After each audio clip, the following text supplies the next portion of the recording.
அந்தகாசுரனின் சக்திக்கு முன்னால் சிவனின் சக்திகள் அனைத்தும் செயலற்று போய்விட்டது. என் முன்னே தாங்கள் சரணடைய வேண்டும்.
அதர்மத்தின் இருள் எந்த அளவிற்கு படர்ந்திருப்பினும் சரி, தர்மத்தின் பிரகாசமானது அதனை வீழ்த்திடும். பௌமா, பௌமா, பௌமா, வா இங்கு. உனக்கான பரீட்சை அரங்கேறும் தருணம் இது. தாயே, மகாதேவர் என்னை அழைக்கிறார். நான் உடனடியாக அங்கு செல்ல வேண்டும்.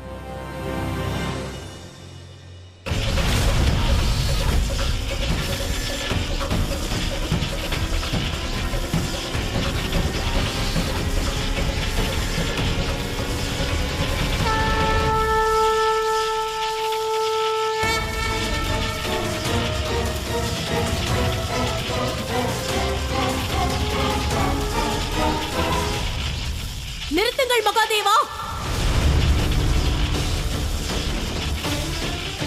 நிறுத்துங்கள். சுந்தரி,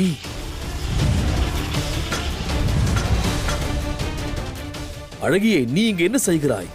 அதோடு சிவனிடம் சென்று ஏன் உரையாடுகிறாய்? வெகு விரைவில் சிவனை வீழ்த்தி அண்ட சராசரத்தையும் உனது காலடியில் சமர்ப்பிப்பேன்.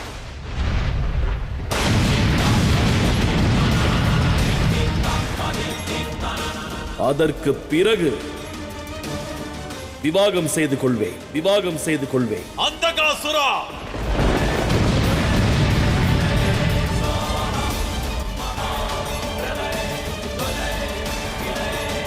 மூர்க்கனே, மதி கெட்டவனே, உனது மனதில் இதை போன்ற தவறான எண்ணம் எவ்வாறு உதித்தது? சிந்தித்து செயல்பட்டால் அதற்கு பெயர் காதலே இல்லை. ஏனென்றால் காதலுக்கு கண் இல்லை. வாயை மூடு. இது காதல் அல்ல,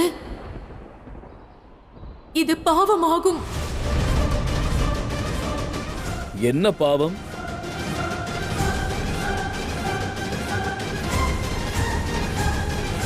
ஏனென்றால் நான் உனது அன்னையாவேன், அன்னையாவேன், அன்னையாவேன்.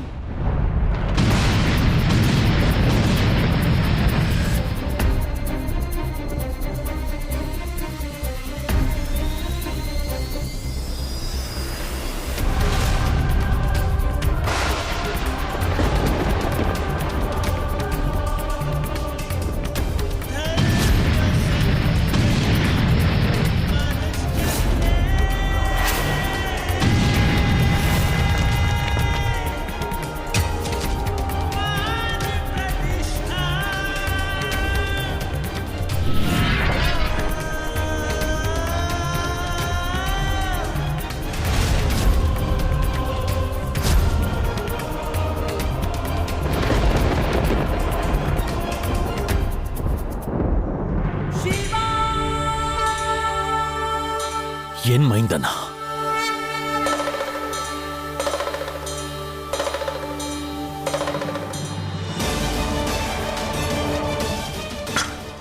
இல்லை, இல்லை, நான் இதை நம்ப மாட்டேன். நீ நீ என்னிடம் பொய்யுரைக்கிறாய். நான் நம்ப மாட்டேன். நீ கூறும் பொய்யை நம்புவதற்கு நான் மூடன் அல்ல. நான் நம்ப மாட்டேன். நீ என்னை ஏமாற்ற பார்க்கிறாய். இல்லை மகனே, நான் பொய் உரைக்கவில்லை. இதுவே உண்மை. உண்மை பிரபு. ஏன் மௌனம் காக்கிறீர்கள்? உண்மையை உரைக்காவிட்டால் தங்களை இங்கே பஸ்மமாக்கி விடுவேன்.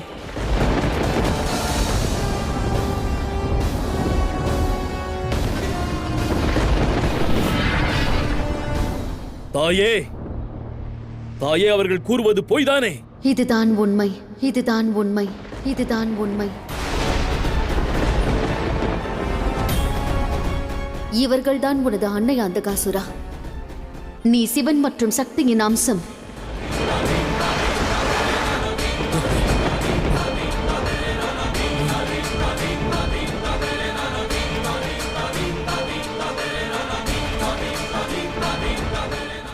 இல்லை, நான் ஏற்க மாட்டேன். நான் இந்த உண்மையை ஏற்க மாட்டேன்.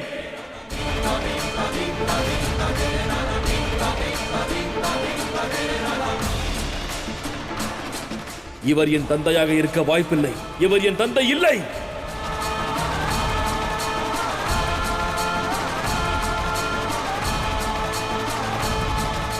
நீ ஒப்புக்கொள்ளாததால் உண்மை மாறிவிடப் போவதில்லை அந்தகாசுரா. உண்மை அதுதான். நீயும் பௌமனும் சிவசக்தியின் அம்சமாவீர்கள்.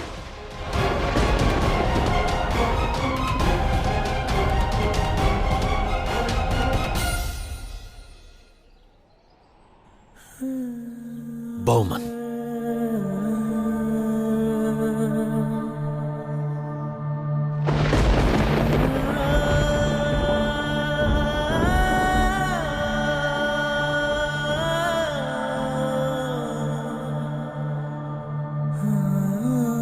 நாராயணா, இதுவே உண்மை என்றால் நானும் சிவசக்தியின் அம்சம்தானா? ஆம் பௌமா. அவ்வாறென்றால் எனக்கு 2 அன்னையர்கள், அதோடு தேவாதி தேவர் என்னுடைய தந்தை.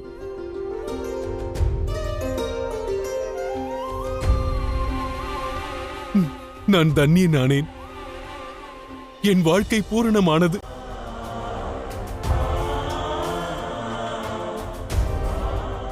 கணேசன் அவர்களும் கார்த்திகேயன் அவர்களும் என் சகோதரர்கள். அசோக சுந்தரியும் என் சகோதரியா.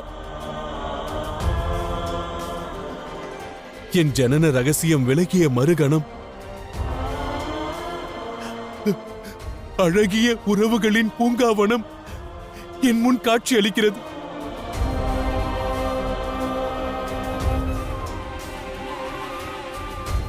சகோதரா,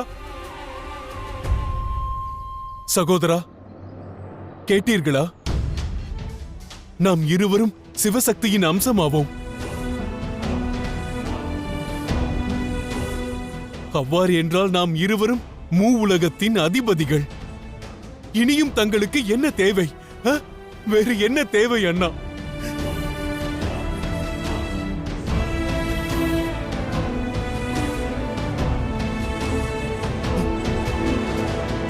எனது கண் பார்வைக்கு என்ன நேர்ந்தது? உனது பார்வை பறிபோனதற்கு காரணம் வேறு எவரும் அல்ல, இப்பிரபஞ்சத்தின் சிவனும் சக்தியும் ஆவார்கள். நிறுத்துங்கள்! நீதான் அந்த அந்தகாசுரனா? பிறக்கும் பொழுதே கண் பார்வையை இழந்து பிறந்தவன்.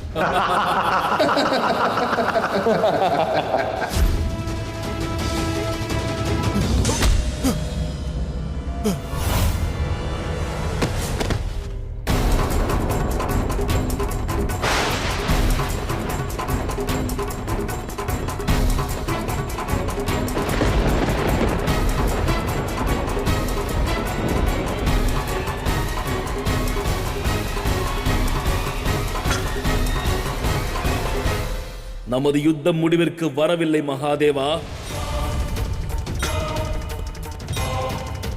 தாக்குதலை எதிர்கொள்ள தயாராக இருங்கள்.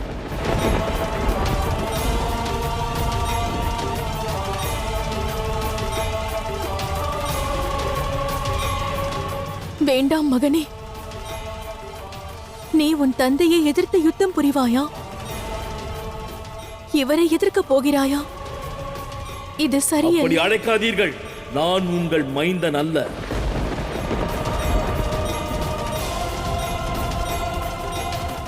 அன்னை திதியின் கருவிலிருந்து ஜனித்த இந்த அந்தகாசுரன்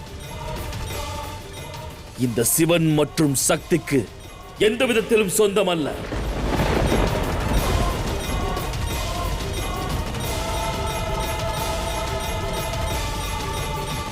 நமக்குள் இருக்கும் ஒரே உறவு சிவன் மீதான விரோதம் மட்டுமே.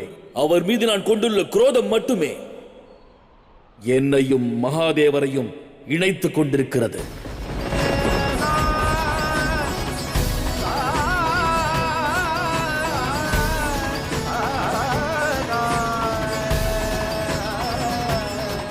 சகோதரா, என்னுடைய மனதிலும் தந்தை மீது குரோதமும் அதீத அளவு வெறுப்பும் இருந்தது. என்று அவரை காண்கிறேனோ யுத்தம் புரிவேன் என்று இருந்தேன்.